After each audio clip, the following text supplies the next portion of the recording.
Start చేసిన. Hi friends, చూడండి friends, ఇది బొటనవేలాయం ఫ్రెండ్స్. మొత్తము కిరాకు ఉంటుంది అనమాట. బొటనవేలాయము నూనె వల, కొత్త వల. సో ఇది అయితే మనకే అనమాట. ఇప్పుడే అయితే ఓపెన్ చేస్తున్నా.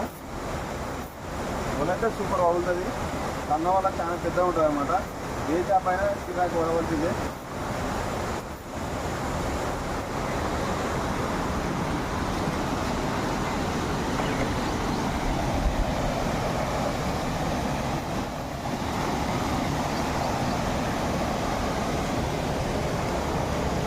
పెద్దవాళ్ళు